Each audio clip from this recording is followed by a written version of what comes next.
کسی ملک میں ایک فقیر صفت بادشاہ رہا کرتا تھا جو دن بھر رعایا پروری کرتا، لوگوں کے مقدمے سنتا، فیصلے کرتا، اور جب رات آتی تو پوری دنیا سے کٹ کٹا کر اپنے کمرے میں پوری رات اللہ کی عبادت کرتا۔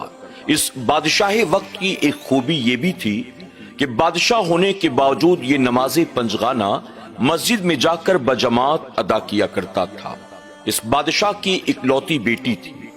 بادشاہ نے اپنی بیٹی کی تربیت بھی شریعت اور سنت کے مطابق کی تھی، یعنی بیٹی بہت ہی نیک سیرت اور بہت ہی نیک صورت تھی۔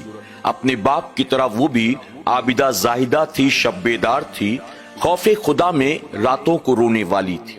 جب وہ بادشاہ زادی شادی کے لائق ہو گئی تو بادشاہ کو اس بات کی فکر لاحق ہوئی کہ آخر میں اپنی اتنی نیک سیرت بیٹی کی شادی کراؤں تو کس سے کراؤں۔ جب لوگوں کو اس کے بارے میں پتا چلا کہ بادشاہ سلامت اپنی بیٹی کے لیے رشتہ تلاش کر رہی ہیں تو دور دراز سے بادشاہ زادوں کے، وزیر زادوں کے اور بڑے بڑے کاروباریوں کے اور ان کے بیٹوں کے رشتے آنے شروع ہو گئے۔ بادشاہ نے وہ تمام رشتے دیکھے، جانچا پرکھا، لیکن کوئی بھی سمجھ میں نہ آیا۔ آخر کار بادشاہ نے بہت زیادہ غور و فکر کرنے کے بعد یہ فیصلہ کیا، میں اپنی نیک سیرت بیٹی کی شادی ایسے انسان کے ساتھ کرواؤں گا جو خود نیک سیرت ہو۔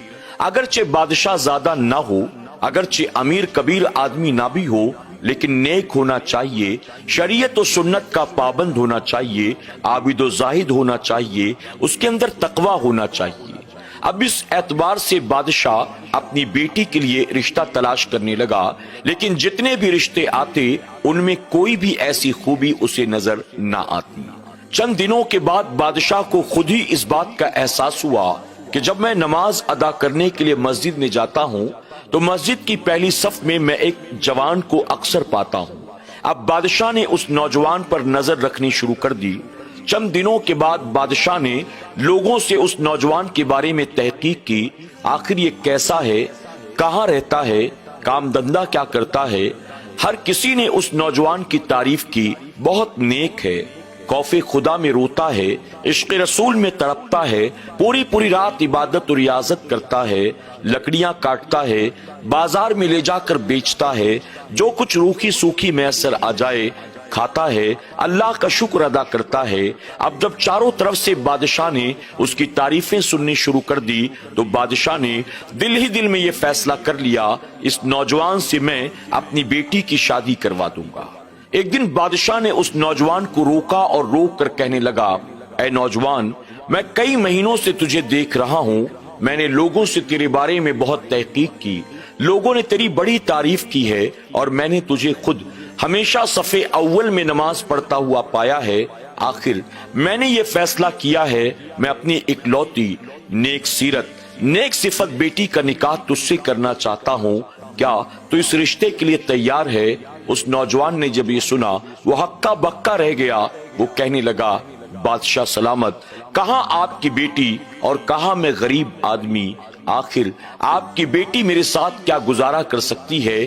بادشاہ نے کہا، تو بادشاہ زادی کو نہ دیکھ، میں اس کا باپ ہوں، میں اس کی سیرت سے واقف ہوں، میں اس کے اعمال سے واقف ہوں۔ میری بیٹی کو تیرے جیسا ہی شوہر چاہیے، میری بیٹی کسی بادشاہ کے نکاح میں گزارا نہیں کر سکتی، میری بیٹی کسی دولت مند اور سرمایہ دار کے ساتھ زندگی نہیں گزار سکتی ہے، میں جانتا ہوں میری بیٹی کے لیے کیسا رشتہ مناسب ہوگا۔ نوجوان کہنے لگا، بادشاہ سلامت، اگر آپ کو اور آپ کی بیٹی کو کوئی اعتراض نہیں ہے تو مجھے بھی کوئی اعتراض نہیں، میں آپ کی بیٹی سے نکاح کرنے کے لیے تیار ہوں۔ بادشاہ یہ سن کر بڑا خوش ہوا، اس نے اپنی بیٹی کو جا کر خوشخبری سنا دی، اور پھر کچھ دنوں کے بعد جب جمعہ کا دن آیا، نماز جمعہ کے بعد اس بادشاہ زادی کا نکاح اس غریب نوجوان کے ساتھ کر دیا گیا۔ مسجد میں جو بھی نمازی موجود تھے ان کے درمیان کھجوریں تقسیم کر دی گئیں، سب کو شربت پلا دیا گیا۔ اس کے بعد بادشاہ نے اپنی بیٹی کو اس نیک نوجوان کے ساتھ رخصت کر دیا۔